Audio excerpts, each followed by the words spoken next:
It's going to be very weird when I... We'll just push it over away. Drink, bring it back. Okay. Yeah.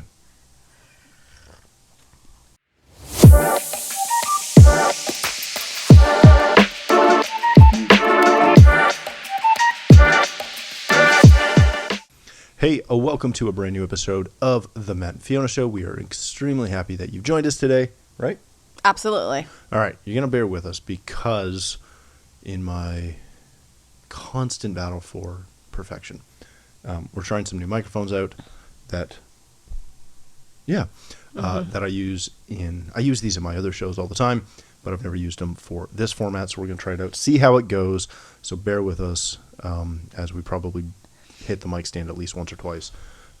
If you're curious, because some people are, sure, SM7Bs, fantastic. What he said. Yeah, but it is the day after Labor Day, if you're in North America. So how else do you do a show the day after Labor Day other than start talking about back to school? Now, I will preface this by saying not everyone we just fully started. understand that there are a ton of people who have already gone back to school. But where we are here and where I am from, originally in New York, this is Labor Day is the start. Yeah, this is the first week of school. So I know, like, Texas has been back for a month, and some of Kentucky's been back for back 2 weeks. A bunch of places have been back. We get Michigan's it. Calm down. back. Michigan's back? Last week, I think. Yeah, I think that's right, actually. I don't know. So some of you are back. We're just getting started. That is not the big thing we're dealing with. The other cool announcement that I want to bring up just before we jump right into the show is we are now live on Apple Podcasts as well as Google Podcasts. We're working on Spotify. Tune in. There's a bunch of platforms where you can catch the show. Somebody's been busy. I've been busy. Log in. You can find it soon. We'll actually link that to all of our socials because that would make sense. But we're getting there. It's a process, yo. All right. Let's jump right in. Forgive my voice. It's a little funky today. You sound fine, honey. Sound amazing. That's because I've got the new mics. So what we wanted to talk about was back to school, because typically it's been kind of my experience in talking to my friends and other people I know who have kids that at the end of summer, everybody's just, for lack of a better term, fed up. They're ready for their kids to go back. Exhausted and tired, and they miss the routine. Yeah, they're so ready for their kids to go back to school that it's just take them, please. Which there should be a little bit more thought put into prepping your household for getting your kids back to school. And a lot of that is basic stuff. This is not new to anyone who has kids. It shouldn't be. But getting them back on routine, getting... figuring out what that week is going to look like going forward as far as when are you prepping meals? Are you doing lists? Are you doing meal planning? Are you doing all these funky things to try and make it a smoother transition? Yeah, into back to school. And since I deal with next to none of that, I'm making it up. But I feel like that's what we do. Well, okay, so, I mean... I wash a lot of dishes. You do wash a lot of dishes, and I am grateful because I do not like washing that many dishes. So, in our household, as we have noted before, we do homeschool. So, it's a little bit different for us. We just don't walk them to the bus. Yeah, we just don't walk them to the bus. We send them downstairs with myself. But even us, we do, we've got a prep and we plan and kind of get the kids geared up. So... we did a soft launch of school at the beginning of August because my kids were bored, but we did our official where we start with our tests and our really deep dive into all of our subjects this week. We're ahead of the game, but September's a little bit busy, so between conference and a little vacay time, a little travel time, we like to get a head start on it. But we do spend a lot of time, same thing, routine, getting kids. They got to get up. They've got to kind of get organized into the fact that during our school time, it's well more structured, which after 2 months of run around free Yeah. for all intents purposes, to get back to that routine and structure is a bit of a challenge. Well, even just basic things like, how they get dressed in the morning, Yes. how they do breakfast. Yes. all of What those they're allowed things. to have for breakfast. Yeah. And again, whether you homeschool, whether you have them in public school, Christian school, private school, I don't think there's any unschool, which isn't really a thing. It is. It's still, there's that routine that comes into play. Yeah. The next thing that kind of, I'm going to say is probably overlooked by the majority of people, right? We've talked before on the show how we do we have a nighttime routine. We have a bedtime routine. And all the kids pray. We pray over them. We have a list of things that we pray over them. As we get into the school year, that changes, right? And we start not only praying with them at bedtime and in the mornings, but also just throughout the day, we're praying for our kids, which you should be doing if you're not doing. I was just going to say, during the school year, before they start, we have our morning confession that they do Yes. every morning Yep. for their school, just Yep. to set the routine and set the pace. And it's really easy to sit back and say, okay, we're gonna pray that they have a good day at school and that they're gonna get along with all their friends. But we're in an age where you should be doing a whole lot more than that. Yes, obviously, pray that they have a good day. Pray that they get along with their classmates. Pray that they stay safe. But you can also start to pray for your kids' school, the actual school. Pray that it is a safe environment. Pray that it won't influence them negatively, right? Because I'll soapbox this as long as you want. I don't care if they're homeschooled, private schooled, Christian schooled, public schooled. A lot of those issues exist in all of those, for the most part, with the exception of homeschooling a little bit. But depending on how you homeschool, that could be a big thing. Actually, yes. You can pray for, and you should be praying for, your kids' friends, the other students that they're in their classroom with, for their teachers, for the school board, right? The PTA, the coaches, everyone that your child has an opportunity to come in contact with, honestly, you should be praying about. Because all you have to do is watch the news. And there's a lot of really interesting stuff, we'll say, that's going on in a lot of schools. Yes. It's frightening. And I don't think we can overlook the fact that we can attack a lot of that stuff head on just by praying on it, right? And you mentioned something that I had in the pre-show, that like you can pray for your kids' friends. You can pray them in, You can pray and 'em you out. can pray them out. Yeah, like there's a lot of things that you can do as you're trying to get some prayer coverage over your kids. Yeah, the other thing that I also find important, and again, we don't send our kids out, but this is definitely something I would be doing and involving, is putting on that whole armor of God. Yep. It's not just, when our kids were younger, we did make this helmet of salvation, and, make that breastplate of righteousness, and make that sword, and, put on sword of the Spirit and the belt of truth and all that. And, I physically made it with each one of my kids, and it was fun, and they would dress up and put the pieces of the armor of God. But it's even more serious than that. The factual part of it, the biblical part of it, the spiritual part of it, right? The things which are not seen is the part that we need to really make sure we teach our kids about and pray with our kids about. They need to be putting on their helmet of salvation, their breastplate of righteousness. They need to know what's right and wrong. And they need to know that no matter what, it's okay, and they should be standing for what's right. Even though it's may be hard to do. Well, and you got to teach them what's right. Yeah, well, right? yes. Because they're not going to get that in school. No, they're not. Right? So you really have to. And this has been a overarching theme of our show, right? Is that you really have to be an active participant in your kid's life.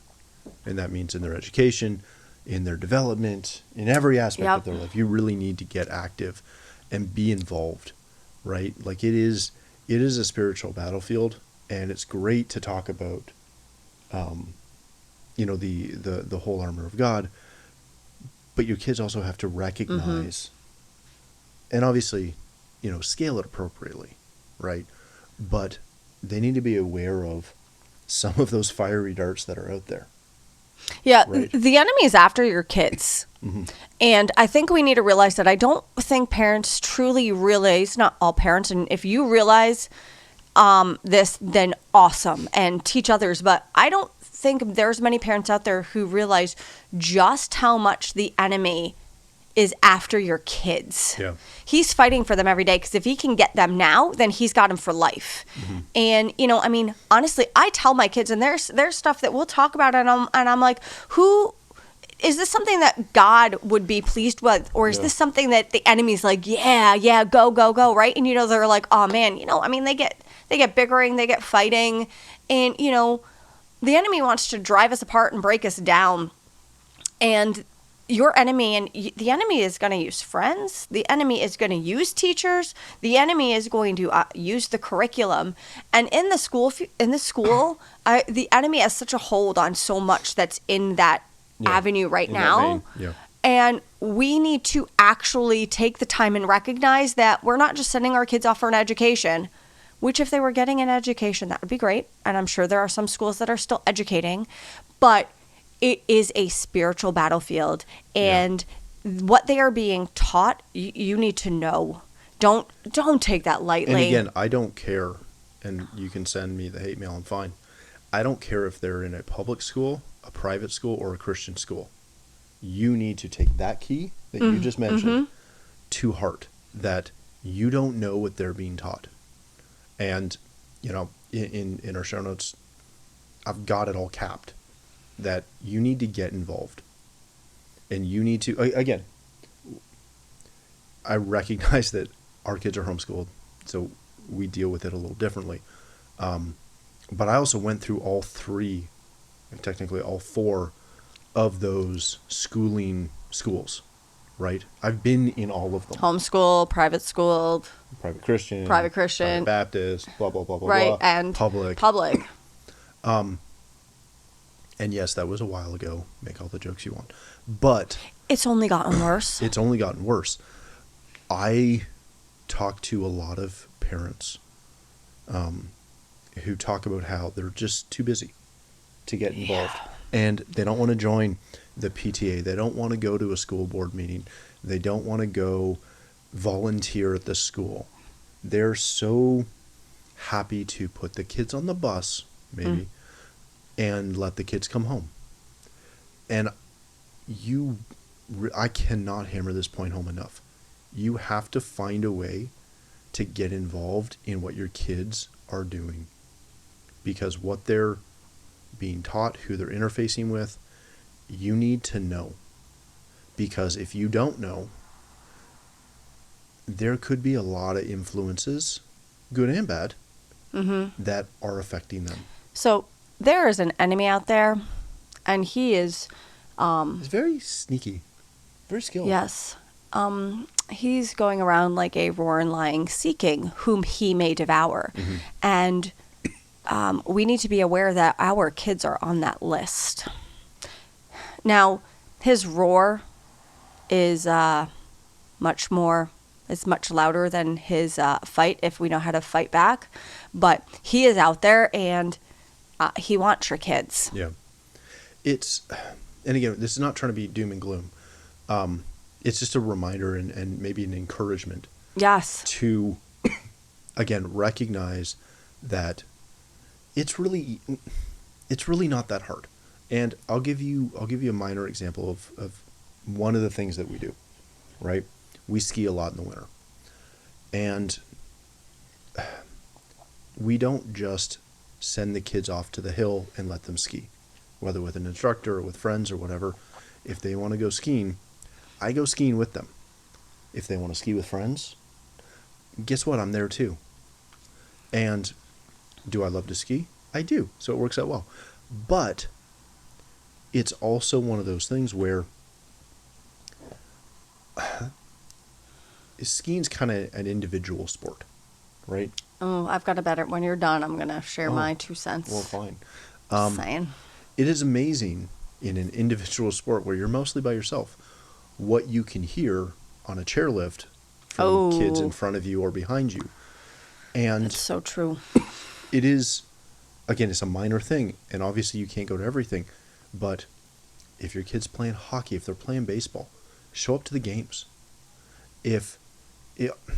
You need to have all of these conversations with your kids about, as we get real, very real for a second, real, right?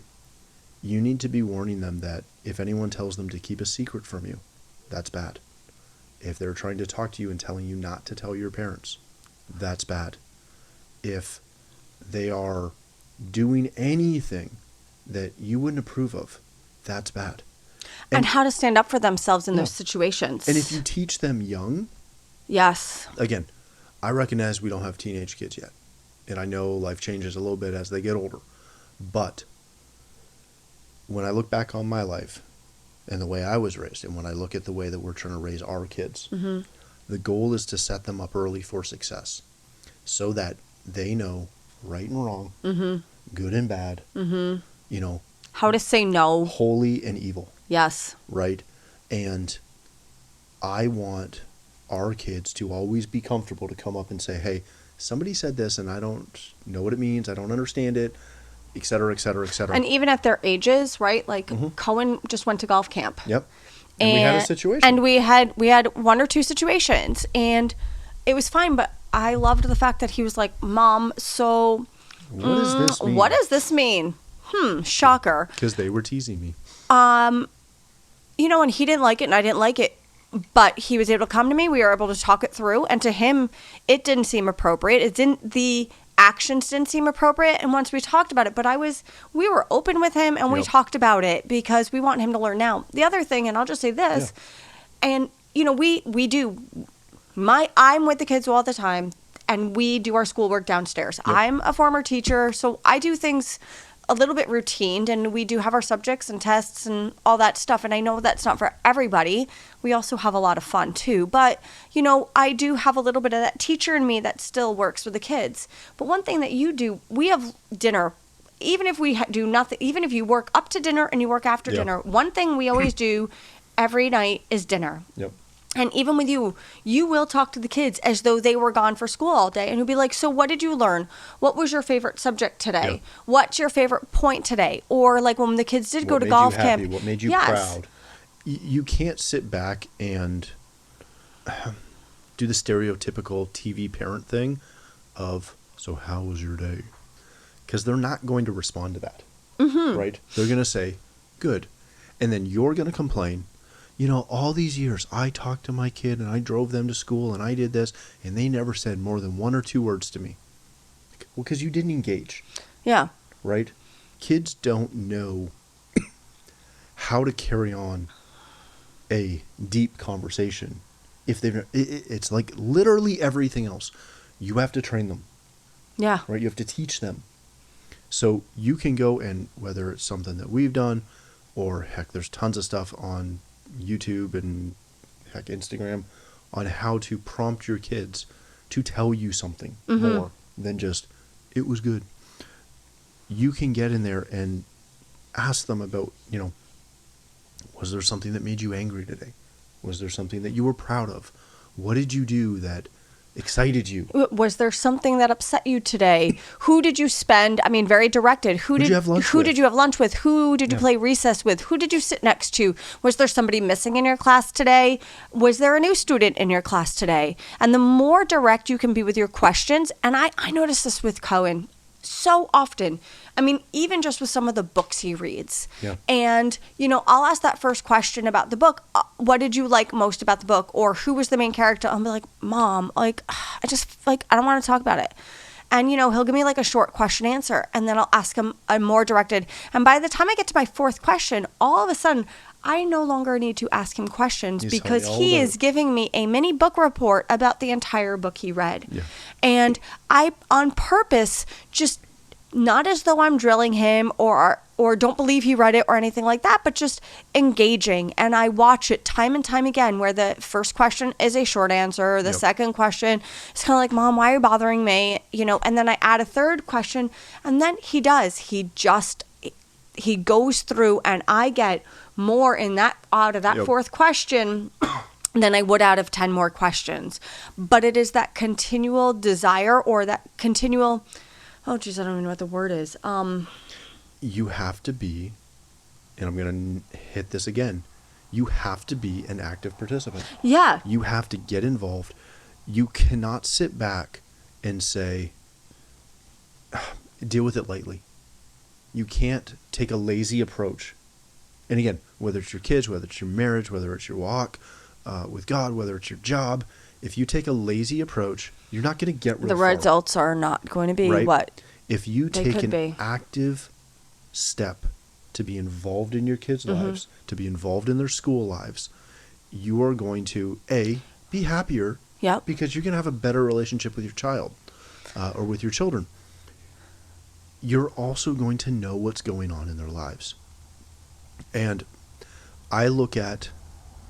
Can I just throw Go one for more it. thing Yeah. out there? Okay. So the other thing that I was just going to say real quick is, I mean, and you can do whatever is best for you and your family. And again, some of the people that you have in your life are going to be different But we're than our life. experts.